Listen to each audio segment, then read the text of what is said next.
Welcome to Stellar Sisters, the podcast where cosmic wisdom meets soul-enriching conversation. We explore astrology, human design, and the unique blueprint of your soul, helping you understand yourself on a deeper level. Consider this your permission slip to embrace the magic of being authentically you. Let's begin. Hello, and welcome back to another episode of Stellar Sisters podcast. We're your hosts, Chanel and Sydney. And today we are talking all about solar returns, which is essentially your birthday, the day that makes you so unique and special. And we're going to talk about what that means astrologically when the sun returns to the spot in your chart the day that you were born. And I'm going to touch on the human design of that. And Chanel is going to go into annual perfections and your Time Lord for the year. And what's the last thing you're talking about, Chanel? And then we're going to do some really cool chart examples. Yes. Yeah, some personal examples, some celebrity examples, so you can really see how these are some of the best timing techniques in astrology to predict life events, and a tool that I use in every consultation that I have with Yeah. clients. It's so powerful to know this information. It's so powerful to get a solar return reading with Chanel or another astrologer, but Chanel does such a great job. Oh, thank you, Sid. Yes. So before we get into what all of that means, how are you doing today, Chanel? What's going on? What's new with you? I am doing good. Mom life is always super busy. Having a toddler is crazy. My son just turned 16 months, which is such a fun age.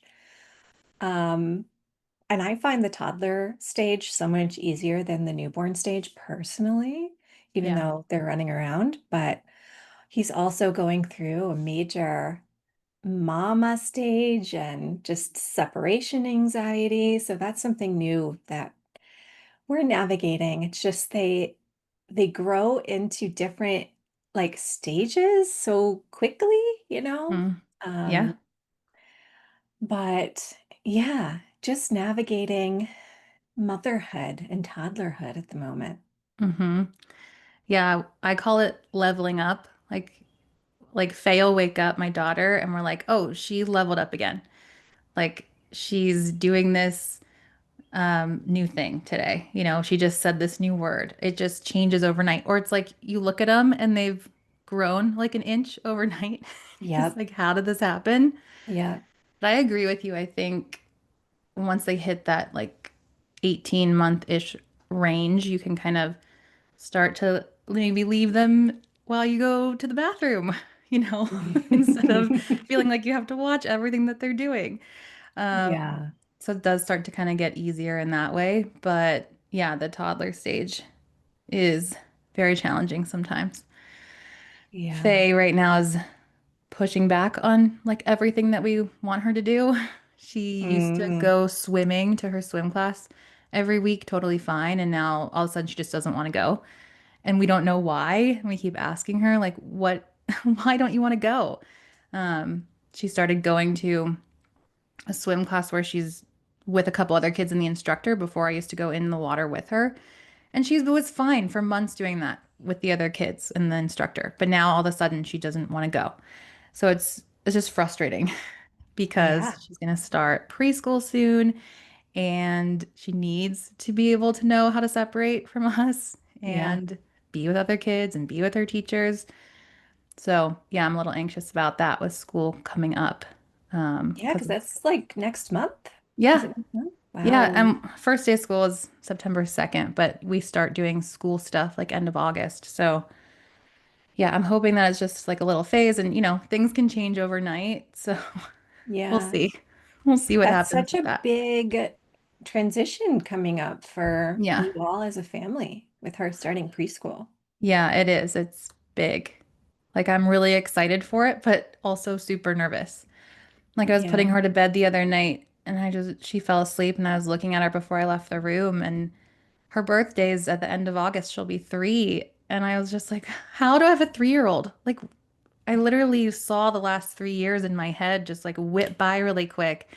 And I was like, in 3 years, she'll be 6 and she'll be a completely different person. And I just kept doubling it by threes in my head. And I was like, oh my gosh, it's going to go so fast. And it's I like, just know. wanted to stop time in her room and just watch her sleep. It's just, yeah, it was a lot. I know. I think that's one thing that surprised me the most about motherhood is how fast it goes and how quickly they change and develop and how much grief I actually have for like the child that Yeah. they were when they were younger. I didn't anticipate that to be Yeah. so intense and for it to all move so quickly, and I try to remind myself of that when we're having a very clingy day or, he's starting to only go to sleep for me and not his Hmm. dad. And I try to I try to remind myself of that, like this isn't going to be forever, Yeah. but motherhood, it's the Yeah. craziest journey in the whole world. It is. It is so crazy how you do have grief and you mourn for their younger ages, but at the same time, you just like love watching them learn and grow, and you can't wait to see the Yes. person they're going to become. And Hmm. it moves so quick that you have to hold space for both things, Yes, and it's tough. it is. Um, yeah. And one other thing I want to talk about really quickly before we actually get into this episode is just a current event that just happened. At the time that we're recording this, Mercury just stationed retrograde. And when this happened, Mercury wasn't quite going backwards yet, but it was in shadow and it was at the degree that it's gonna retrograde in or station on. Um, and this is just everywhere. This episode's gonna come out a couple weeks after this happened, but the Coldplay concert just happened in Massachusetts where the CEO of the company Astronomer and it was the head of HR?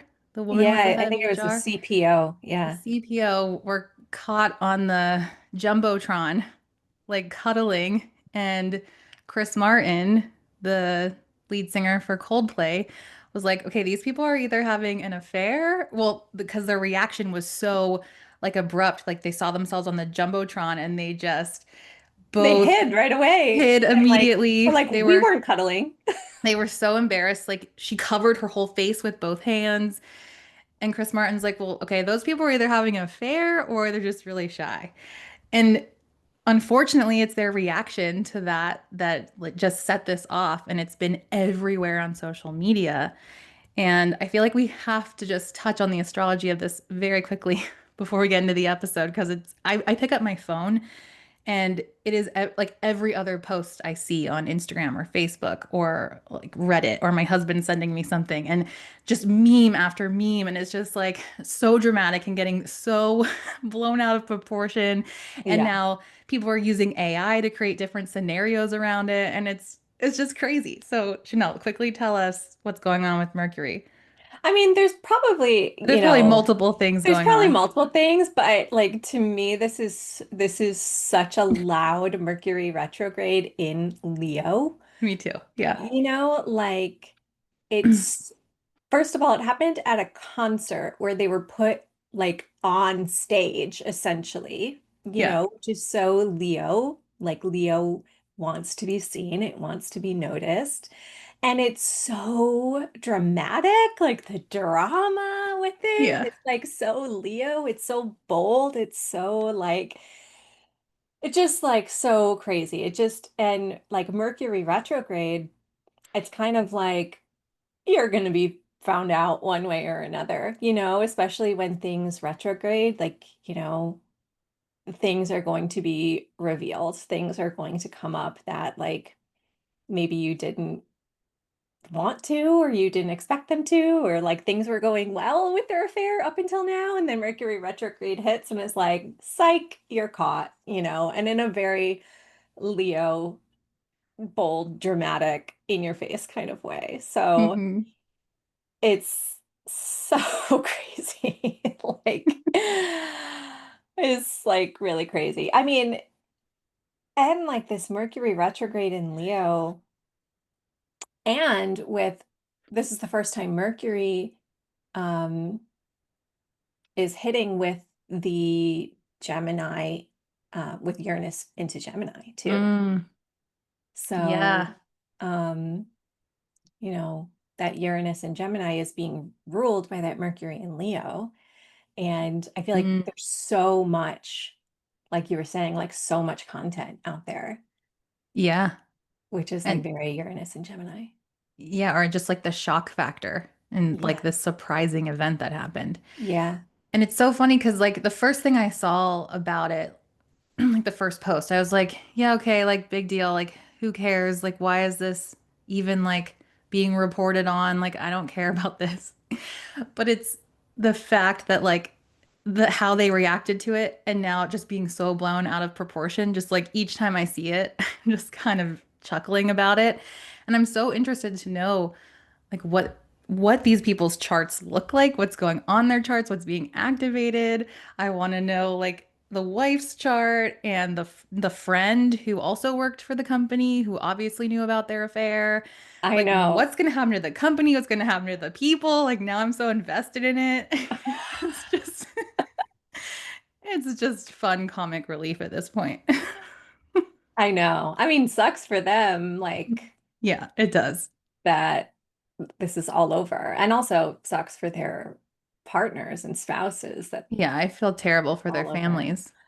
But like, I don't know. This is kind of like a you reap what you sow kind of thing. So And I I don't think an know. important reminder for everybody, but for mainly myself, that, not that I'm doing anything bad, but just a reminder that like there's cameras everywhere now. Like wherever you go, like there's cameras. Like even in my neighborhood, if my dog poops, I always pick her poop up.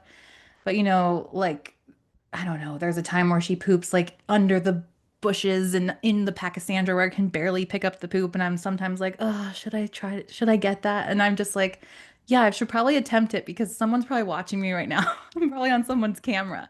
So, Yeah. yeah, just kind of a reminder that there's cameras everywhere these days. Yeah. I know. That is crazy. Like, I remember like when we were young in our 20s and like going out to bars and clubs, like Yeah. that wasn't a thing to but also like the iPhone wasn't really it was like it didn't come out when we were in college. It came out at like the very end of when we were in college. And Yeah. like, can you imagine like being young and stupid and drunk and like having like everybody wants to catch somebody doing something so they can post it on social media so it goes Yeah. viral, Right. Like that's kind of crazy. It's I just know. Yeah, like, it is. I guess I'm just saying that I'm glad that wasn't a thing when we were Yeah, me too. young. People, we were taking out our digital cameras. Like I would take my digital camera out with the little thing around my wrist and carry it Yes. around, like shove it in my little wristlet and The like Coach wristlet. yeah, and yeah, yes, it was a Coach wristlet. And half the time, like not half the time, but I would break it sometimes and have to get a new camera. And it was, yeah. And then you'd post your whole night on Facebook in the little album that you'd title like Every a, single awful picture. yeah. Oh my gosh. Those were the days. But yeah, I'm so glad I didn't have iPhones and social media like so readily available. Like, I I don't know. even think Instagram was a thing yet. Instagram No, wasn't it even wasn't. invented It yet. wasn't. It was only Facebook. Yeah. Wow. I know. Those were the good old days. Yeah, they were. They really were. Kids today will never know. No. Okay, well, let's get into the episode. Let's talk solar returns. Yeah. Um, so solar returns. If you've ever gotten a reading with me, you know that solar return charts are super important. And I pretty much always pull up someone's solar return chart when I'm giving a reading because it is such a strong, powerful, accurate tool for predicting how someone's year will go. And so your solar return is when the sun in the sky returns to the exact degree and minute that it was when you were born. And why that is so powerful is when the sun aligns exactly with your natal sun, all of the planets that where the planets fall on that exact day every single year tell a story about what energy and what will be highlighted and what areas of focus you will have for that upcoming year. So really like that energy lasts a whole year from this solar return to the next solar return. So typically if you come to me for like a reading, like say midway through your solar return, I'll kind of look at the solar return that you're in now and the solar return for your next chart, because I kind of like to give you the energy for both for like the year ahead. So it's very interesting once you start kind of paying attention to your solar return, because since I've been into astrology, it's like as I get closer and closer to my birthday, because I'm aware of it, I can literally start to feel the energy shift for the Hmm. year. Me too. It's crazy. It is. And it starts before my birthday, it does maybe about like a month before I can really start like to feel something shift. And Hmm. if you're like conscious of it and if you're aware of it, like you can start to feel that too. Hmm. Um, so essentially how I like to do solar returns is I like to place um, your solar return chart around your natal birth chart.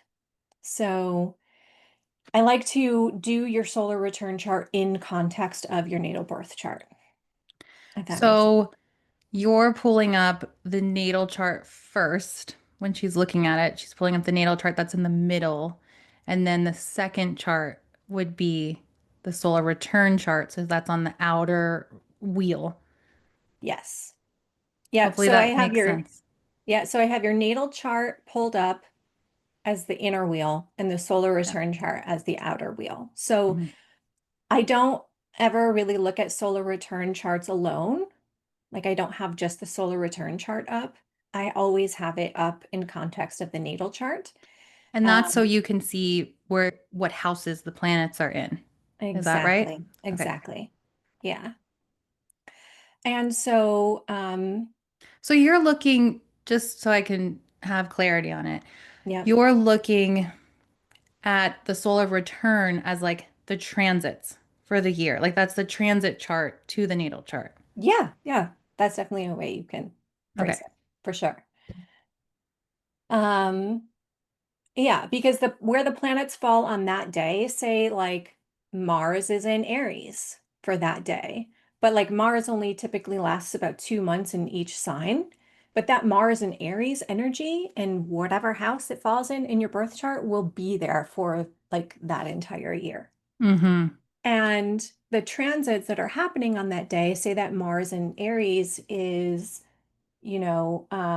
making a sextile with Uranus in Gemini, or say it's making an opposition to Venus in Libra, something like that. Like that energy for that day will be present for that whole year, even though those transits may, they're not going to be there for, maybe they're only going to be there for like the next couple of days of your birth chart. Right. So say like, your solar return is during a Venus retrograde. Venus retrograde only lasts about 6 weeks.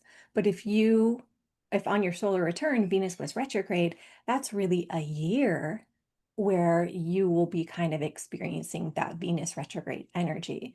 So Mm-hmm. it might go direct after 6 weeks, And that might, be some relief for you, but that will kind of be the background energy of your life Mhm. for that solar return, especially if you're in a Venus ruled year and Venus is your time lord for that year, which we can kind of talk about Yeah. in this episode too.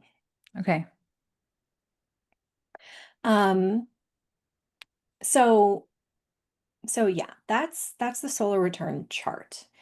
Um, what kind of adds another really good layer of context to the solar return chart is annual perfections, which is an ancient timing technique in Hellenistic astrology that basically associates each age in the birth chart with a different house. Mhm. And it's very simple, and that just goes around the wheel. So when you are born, that's a first house year. When you turn 1, that's a second house year. When you turn 2, that's a third house year. When you turn 3, that's a fourth house year. And it kind of just goes around the wheel Mhm. like that with each age. And it kind of keeps going and keeps going Yes. in this spiral. Um, So and when you turn 12, you're in a first house year again. yes, And then when you turn 24, you're in a first house year. So you can kind of do it like that if you don't want to go around the whole wheel like 1,000 times. 1, 12, 24, 36, and so on. Um, yep, like I just turned 36. I'm in a first house year this year exactly. until my next birthday, and I'll move into a second house year. Exactly. Exactly. Yeah. So you're 36, you're in a first house year. So that means the topics of the first house are going to come up when you're 36, which is identity, appearance, health, really focusing on yourself, focusing on who you are. Hmm. Um, all of those first house topics are going to come up. And you can kind of think back to, okay, the last time I was in a first house year, I was 24. And what happened when I was 24? Because sometimes similar themes can come up when you repeat these house topics. Hmm. Um, and that's because there is a natal promise in the birth chart. So for you, you're in a first house year, you're a Libra rising. So the Libra rising is ruled by Venus. And so your Venus is in the fifth house. So every time you're in a first house year, because your first house is ruled by Venus, fifth house topics are also going to come up for you, which is creativity, children, pregnancy.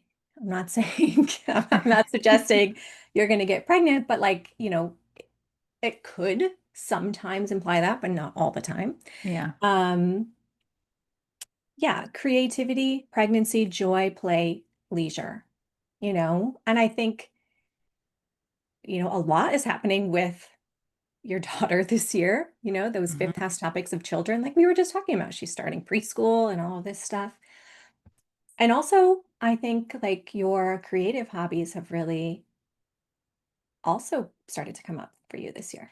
Yeah. And also just my identity and putting myself out there and building my business, and weaving my identity into that and kind of stepping into that more. Um, Mhm. like just having the courage to step into that more. Yeah. Yeah. So that natal promise of your birth chart with that Venus in the fifth house, being in a first house year is going to come up every time you're in a first house year, so the next one will be when you're 48. But what's interesting also is when we look at the solar return chart, because you're in a first house year and you're in a Venus ruled year, that Venus is your time lord, which sounds like a very, it sounds like very like I don't know, fancy, like outdated, like Yeah. term. Um, but that house or that planet that rules the house of the annual perfection year that you're in is your time lord. So Hmm. that means that planet is really steering your life direction a lot that year. So for you, it's steering you in your natal chart, steering you in the direction of the fifth house, which is creativity and children. But we also want to look at where it is transiting in your solar return chart for the year. Mm, Because that will add another layer on top of your natal chart of what topics and areas will be highlighted. I love But this. I actually don't know where your transiting for your natal chart is. Let me look it up really quick. Okay, so your transiting Venus in your solar return chart is in Aries in your seventh house. Mm. So this means that seventh house topics will also come up for you, which is partnership and marriage and just relationships and one-on-one relationships in general. Now, this is Well, interesting because also this year, Saturn and Neptune just moved into Aries in your mm, seventh house. So, this also by other transits is really activating your seventh house of relationships. So you can kind of expect seventh house themes to come up for you as wow. well. Well, what's super interesting is that it might have been a few days before my birthday, but like we had a conversation about starting this podcast. And, then we really brought it into fruition a month or two later, and then we launched it in April. Like that's a big partnership relationship that, I mean, obviously we've had a relationship for years, but like now in a new way, having this relationship is doing this podcast together. Like that's something I can think of right away. Yeah, absolutely. I think, because the seventh house can be new business partners and business relationships as well. Yeah. And also, you are connecting with a lot more people one-on-one because you're now doing readings, individual Yes. readings for people, which is a whole new thing of, having those client relationships as well. Yeah. Wow. It's fascinating. I love it. I didn't realize Yeah. I was going to get a little reading right now. Um, yeah, so like Venus is your time lord, so you can also just kind of pay attention to where Venus is transiting throughout this year to really know like, where might my focus be currently. Hmm. But it will always be seventh house, fifth house, because that is where it was on your solar return. Does that make sense? Yes. Yes. That makes sense. So, an overall theme of first house, fifth house themes, and seventh house themes since Venus was in the seventh house. And then as it moves throughout the different signs throughout the year, it kind of brings a focus on those other topics and themes as it moves through the different houses, Yeah. right? Yeah, exactly. I think, whatever year, whatever your time lord is, throughout that year, you can really pay attention to where it's transiting or if it stations retrograde, because those will be pretty major, specific like turning points maybe, or things might come up for you around those times. Hmm. Like for example, Venus, we did have a Venus retrograde earlier this year. And I think for you, that was really somewhat in Aries and then also in Pisces in your sixth Hmm. house, Yes. so Yeah. that like would have been a significant time, especially more so because you're in a Venus ruled year, you know, and Hmm. so that would be like sixth house topics of work and health and things like that. I can't remember the dates exactly when Venus was, it was early in the year, Yeah. but Yeah. um Wow. yeah. And then so when you turn 37, so 37 is a second house year. Your second house is ruled by Scorpio, which is ruled by Mars. And so natally, you have Mars and Taurus in the eighth house. So we'll have some eighth house topics come up. And let's see where your Mars will be on your solar return next year. Mars is going to be in your fifth house. So, and you can find that, you have your sun, moon, and Venus all in the fifth house. So like Mhm.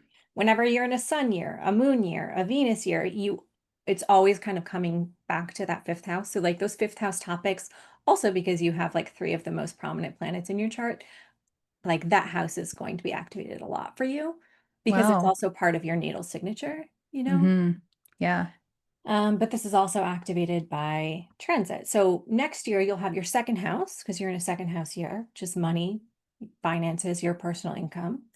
You'll have the eighth house, which Uranus will be finishing up its transit through your eighth house in Taurus at the time of your solar return. So eighth house is, other people's money, partners' money, debts, taxes, loans, inheritances, things of that. And then you'll also have the fifth house, which is the house of creativity and children. So you know right away that those three houses and the topics of those houses are going to be really activated for you. The theme of my 37th year. Yes. Wow. At least it's the fifth house and it's a good house. It's so activated for me.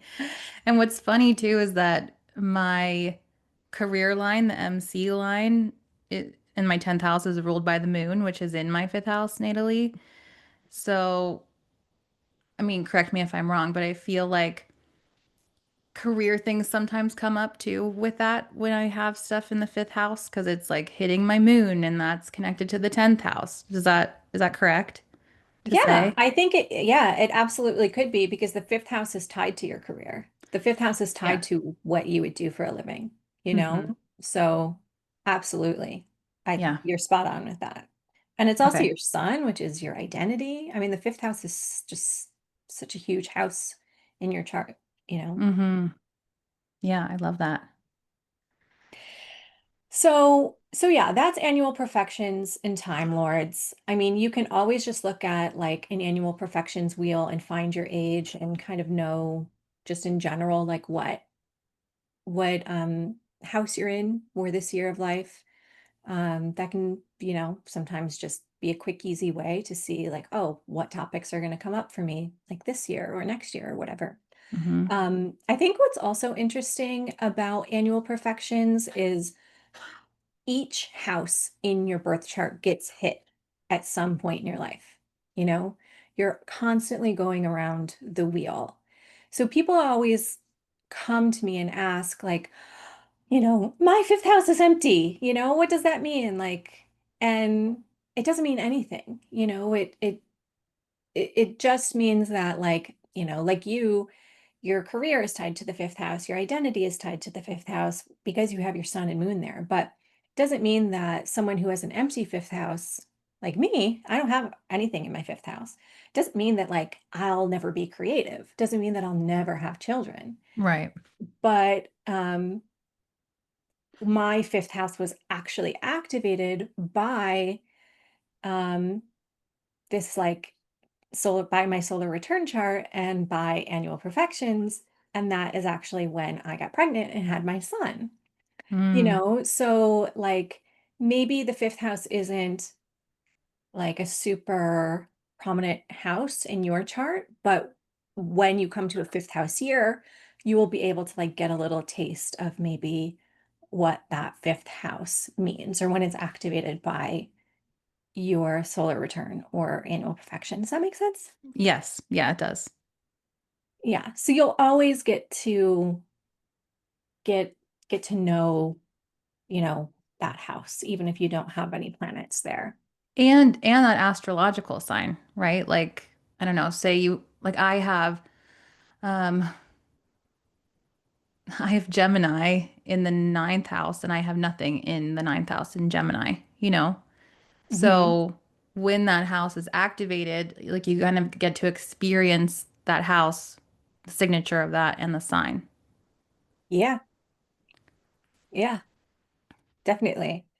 Yeah. So you don't have anything in the ninth house, but I think we were talking about when you did have that ninth house year highlighted, like you got a taste of some of those ninth house themes of learning and researching and Yeah. studying. And, it's like, oh, this must be somewhat of what it's like to like be a person who has a ninth house placement, you know? Yeah.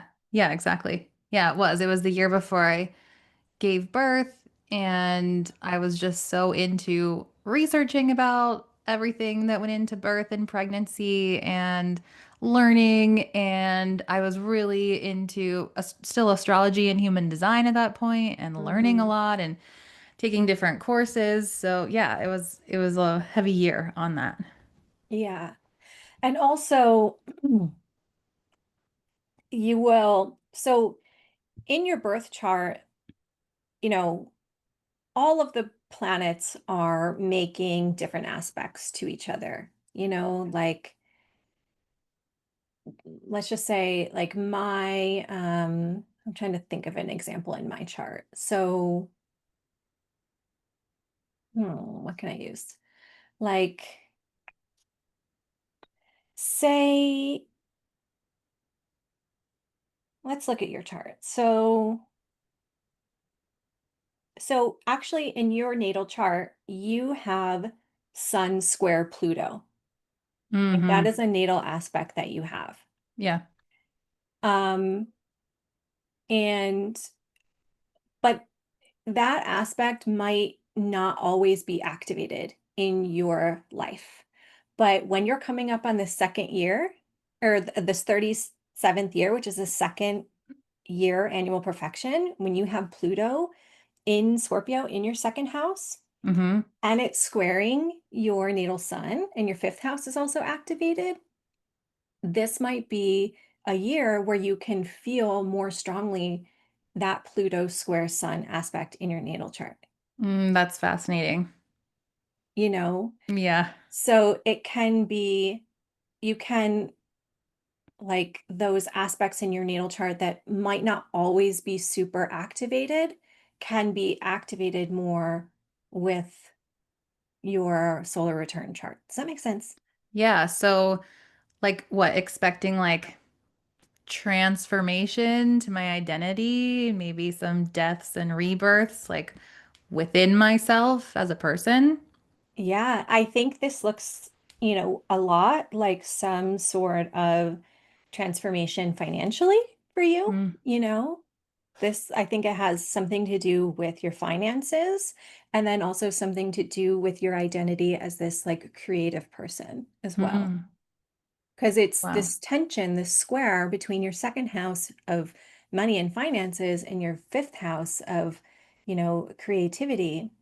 And, you know, what does that tension look like in your life? Your son like wants to be like super creative and you do all these fun things, and Pluto is like wanting to really like transform that, um and be very powerful in terms of your material possessions and your income. And maybe there's some sort of tension between expressing yourself as a creative individual and also like money and security and being safe and secure and that kind of thing. And so that tension is really going to be highlighted. Does that make sense? Yeah. Wow.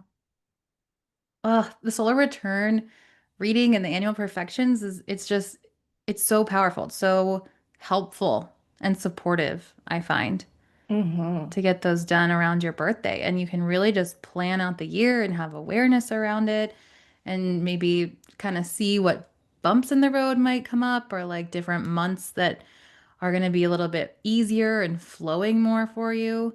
Hmm. It's such a supportive tool. Yeah, it is. It is. Um, so it's just fascinating. I mean, there's so many like different layers and different things Yeah. that like go into this solar return chart. And I find that, the more you have awareness around it, the better you can really work with the energy. I mean, it's just like you check the weather before you leave the house every day because you need to know, like, do I need a coat? Do I need my umbrella? Should I wear my boots? Getting Yeah. a solar return chart, getting a solar return reading is just like getting the astrological weather forecast for your year. And the more you can kind of be aware of that, the more you can have preparation and awareness around it. And the more you can try to work constructively with that energy versus like being surprised or thrown off or, Mm-hmm. you know, not really anticipating this change or this energy that's coming. So I do think it's one of the most supportive things that you can do.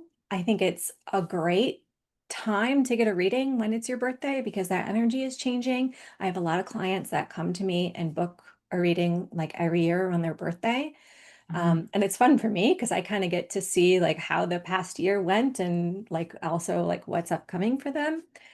Um, and yeah, it's just so fascinating. Um, yeah. Um, yeah, I think I felt like I was going to say something else and then I lost my train of thought.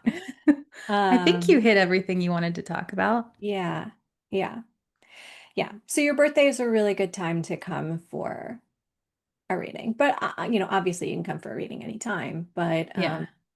the solar return is a time that I tell people, if it's a really great gift to give somebody for their birthday too. Mm-hmm. Um, I don't know. I think it's so cool. It is. It's so much fun. I love solar return readings. So good. Yeah. So I know you wanted to talk a little bit about in human design, your solar return and your sun gate, and maybe how that like plays into your solar return too. So maybe we can talk about that a little bit. Yeah, and I just wanted to quickly say with that that like the sun is responsible for 70% of your energetic imprint, of the neutrinos coming in the day that you were born. Um, so your conscious sun gate is like one of your biggest superpowers in your chart. Um, and when it comes back to that exact gate, you're really feeling into those energies again, right? And when it goes into the gate, it also goes through the six hexagram lines, 1 through 6. So that's what makes you like a 6-2 or a 2-4 or whatever. But it is in your sun gate for about 5 to 6 days. So you really have like a whole week of feeling the energetics, whatever that sun gate is for you. And I just feel like that's really special to feel that every day, like, or every year. Um, if you maybe have not the best day on your birthday, it's like you're not feeling the best, maybe you're a little moody that day, like you have the whole week to really feel the energy of when you were born, the day your mom birthed you. Mm, Um, so I just wanted to mention that because I think that's just really special. Um, and there's 64 gates, so I don't have time to go through what every single gate means, but just a quick little way to have like a cheat sheet of kind of the energetics behind your sun gate is to look at your chart and see which center it's illuminating. So, like mine is gate 13, it's in my G center. So, like themes that can come up are my identity and like how I love myself, my like direction. Chanel's is in the splenic center. She is gate 18. So, this can just be about intuition and leaning into her intuition in some way over this time, over hmm this like birthday week.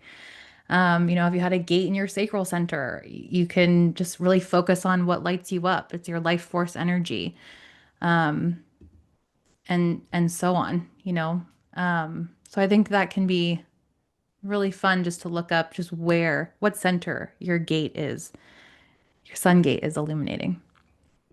That is really interesting to me. And I know, like, when we were talking about like Uranus and Gemini, that hit like a throat gate, which is very Gemini, Yeah. to be in the throat, Yes. talking, speaking, communicating. Is that like a common thing? Like, is there an order to that? There's not a specific order. Gemini, for instance, almost every single Gemini gate is in the throat gate, which is the throat is all about communication Yeah. and manifesting and expressing yourself in some way. Yeah. Um, but then, like, a lot of the cancer gates are in the root center. So, like, which is kind of funny because Cancer is a cardinal sign.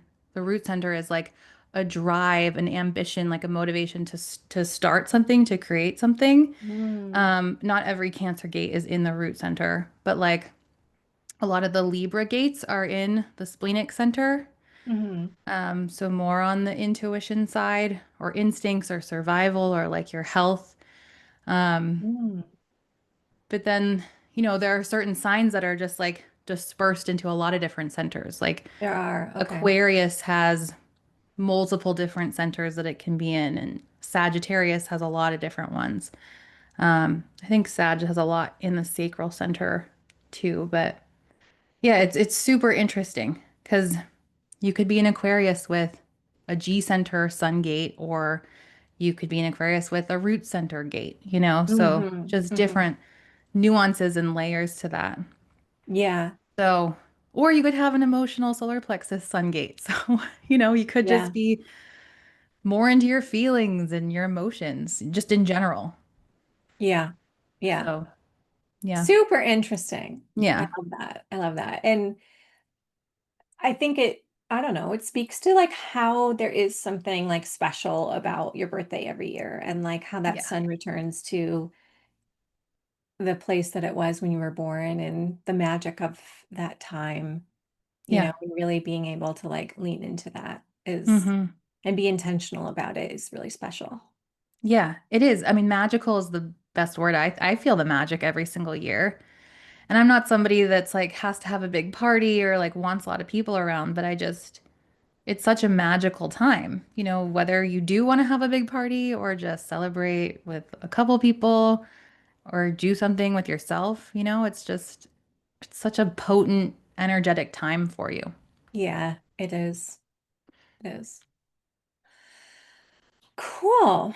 Um, well, I have some fun examples, Okay. chart examples to kind of show the power of your solar return and annual perfections and just what a strong predictor of life events it can be. Um, so, um, let me start by pulling up some charts. Let's see. Um, I can start by just sharing my own chart for my solar return when I was 35 because that was when I had my son and it was so like spot on with the astrology. Like it essentially showed me that I was going to have a baby. Yeah. So let me just pull this up to show that because I think that's really interesting. So you can watch this on YouTube, um, if you want, and you can see the charts pulled up. So, um, so in my house, or in my chart, um, I went into, I turned 35, which 35 is a 12th house year. In my chart, my 12th house is ruled by Sagittarius, which is ruled by Jupiter. And so we can see my natal Jupiter is there in the 6th house, and my transiting Jupiter was here in the 5th house. So 12th house, 5th house, and 6th house themes will all kind of be activated. So this was activating transiting Jupiter in my 5th house, which transiting Jupiter in the 5th house is one of the strongest indicators of pregnancy in a Mm, chart I have found. yeah. Because Jupiter is expansion, growth, luck, abundance, and the 5th house is the house of pregnancy and children. So, um, for me, when I looked at this chart and when we were trying to get pregnant, um, it gave me a level of hope and validation and confirmation that like this is going to happen for you this year. And if you listen to our episode on our birth stories and conception journeys, I Mhm. did try for 5 months and had some miscarriages. And so, but knowing that this was in my chart and knowing that this was happened really was so comforting to me because I'm like, I know I'm going to get pregnant. I know I'm going to have a baby. Mhm. And yeah, I think that can just be a good example of like how you can use astrology to have that comfort in a way. And even Mhm. if it's like maybe a hard time or a challenging time that you're going through, astrology can even like represent that, and that can be comforting in some way too. Uh, Yeah. but yeah, the sixth house was also activated for me, which is the house of work and health. And I mean, when I was on maternity leave, when I was 35, I was laid off from my job, which I feel like is very like Jupiter in the sixth house because it kind of like gave me a lot more free time, obviously, like Yeah. expansive kind of like in that sixth house. And it really was actually a very big blessing because I was able to, just stay home with my baby, which I think I wouldn't have had the guts to do if I wasn't laid off. And it was Mhm. really the best decision, or the best, not decision, because it wasn't a decision by me, but it was the best thing that actually could have happened to me and to my family. So um, that's, just one example Mhm. of solar return chart. We can look at your husband's chart, Sid. Okay, yeah, he's a good example. Yeah, let's do that. Yeah. Okay, let me pull up Ben's chart. Okay, so this is Ben's solar return chart for the year you got married. So he was born June 27th, and you got married in April of 2018. So I have the Correct. solar return chart for 2017 because your marriage would be within his 2017 solar return chart. Yes, that makes sense. Okay. And so he was 35 when you got married. So this would also be a 12th house year for him. And his 12th house is ruled by Libra. So his time lord Mm. would be Venus. So, I mean, he has his natal Venus here in the eighth house, but he has his transiting Venus here in the seventh house. Wow. This is So, such a good example. I don't think I've yeah. ever looked at this. Yeah. So when he was 35, his seventh house of marriage and partnership was activated by transiting Venus, which was his time lord in the seventh house, and he ended up getting married. Mhm. So this is just like such a classic example of that. And then Yeah. like, the following year, he would have this Uranus move into the seventh house too, which could be like another indicator of relationship, status changes, things like that. But this is Mhm. really activated by his annual perfection chart. Mhm. Wow. So that's a really cool one. Um, and then I think we can also show his chart for when you had Faye, your daughter. Mhm. Um, so that was 2022. So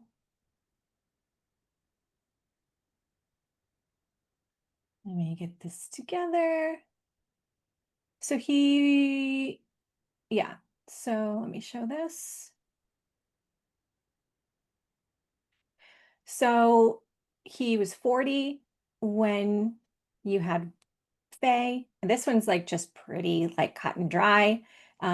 40 is a fifth house year in astrology. And so his fifth house was activated. And you can see he doesn't have any like natal planets in the fifth house, but when he Yeah. came to that fifth house year, activated by annual perfection, he had his daughter. Wow. So that one's just like a pretty like cut and dry example of how Mhm. those annual perfections can be activated. And you can see that like transiting Saturn was down here in Aquarius and probably did move into Pisces at some point that year. Yeah. So um that transiting Saturn in the fifth house would also be some sort of indicator of that. Hmm. Uh, I do find that a lot with like annual perfections, like that sometimes like the transits hit at the same time of like your annual perfection of that house. It's just like kind of an extra confirmation of layer that that house is going to be activated for you. Wow.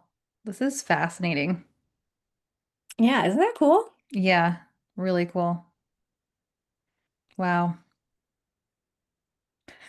Mind So blown. it just like speaks to the power of like this tool in astrology. It's just like so accurate every single time. Hmm. Yeah. It's just like so fascinating. That's why like whenever something like major happens with a celebrity or something, I always see if their birth chart is available online Yeah. because I want to know what transits are being activated because it's like a case study for me. It's like, Yeah. oh, they had Uranus entering their seventh house and that's what activated it or whatever. Um, Yeah. so it's so cool. Yeah. It's so much fun to look at. I have a couple other examples if we want to just do those. Yeah. So Celebrity examples. yeah, celebrity examples. So if you know me, you know that Alanis Morissette is like one of my favorite artists of all time. Yeah. She's everything. Um, so I'm trying to figure out when she was 21, that would have been 95. Yeah. And so I have like looked at her chart a lot and studied her chart a lot. Is this the right solar return? Yes. Okay, so I'm going to share her chart for her 21st birthday and her 21st solar return. So 21 in astrology is a 10th house year. Mm, So, the 10th house is your career and professional life. So, right away, that's going to be activated for her. Her 10th house is ruled by Taurus, and she has her natal Venus in Taurus, and she also has her transiting Venus in Taurus. So this is like 10th house, 10th house, 10th house. This is like mm. really um activating that 10th house and really being like everything is pointing back to her 10th house of career and professional life there. Yeah. And this was the year that she released Jagged Little Pill. And this was the year that she won the Grammy for the album as well. Oh my gosh. Wow. And this is just such a good example because her 10th house is ruled by Venus in Taurus, which is Venus in its home sign. It's very, Mm, very positive placement for Venus, which is the planet of beauty and harmony. Taurus rules the throat. It is, about kind of like singing and communication and beauty. It definitely gives me all of those vibes. yeah. Uh, and Venus is also the planet that represents women in general. And I mention that because you can see this is transiting Uranus in Aquarius at 0 degrees, and her natal Venus is at one Mm, degree. So they are squaring each other. And so this aspect is really coming out in Alanis's solar return chart. Um, and Uranus is the planet of disruption, of change, of rebellion. Um, and Alanis really broke the mold in terms of women and women performing artists with this album because women were all of a sudden allowed to be angry. Women were allowed to be emotional. Women were allowed to be messy. And this is I think partly of why the album was such a huge success is because it resonated with so many women around the mm, world. And, I think that Uranus transit was really helping that like energy come out. for sure. Yeah. she was really a revolutionary, which is another kind of Uranus word of this new era of music and of women in music too. Yeah, and this is 1995. Yeah, it's 1995. Like people weren't in tune with their emotions back then, you know? Yeah, I mean, like, you know, I know I was what, five, six or seven when this album Yeah. came out, but I remember like listening to it like in the car, like driving with my mom, and just like something really like it struck a chord with me as like a little girl. Yeah. Yeah, me too. I was 6. Yeah. Yeah. Um, yeah, so I just think that is such a good example. She also had like the South Node transiting her 10th house, which the nodes represent where the eclipses are. So this would have been a year where the eclipses are hitting her 10th house as well. Wow. Yeah. So it's just also with her being in a Venus year, Venus also rules Libra, which is her third house. So this third house would have been activated as well for her. And the third house is really the voice, communication, speaking.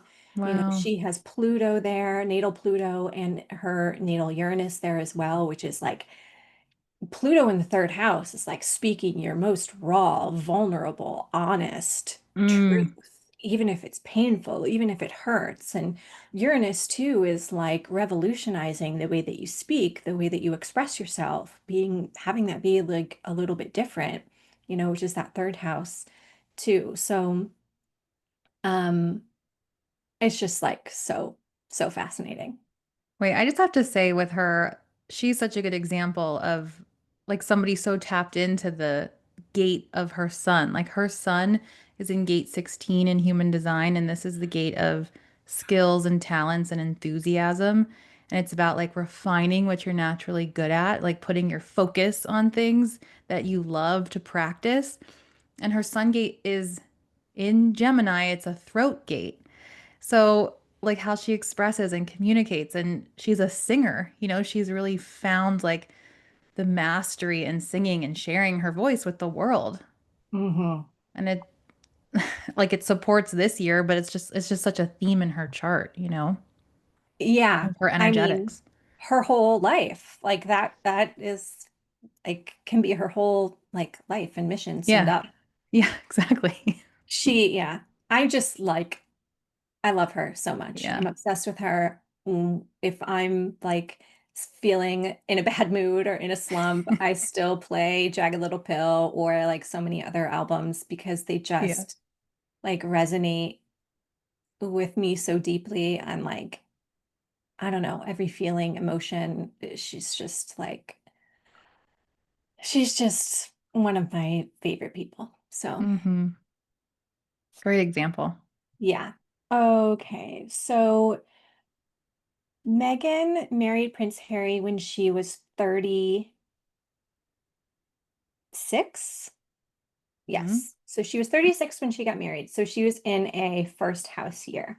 So her first house is ruled by the moon, and the transiting moon was over here in Capricorn in her Of course. seventh house. Of course, right? I mean, Yeah. when you start to look at this stuff, it's like clockwork, Yep. It's just like, of course it was. So that tells you right away that the seventh house topics of marriage and partnership is going to come up. Yeah. But what also is super interesting about this chart is that her natal moon is in the fourth house.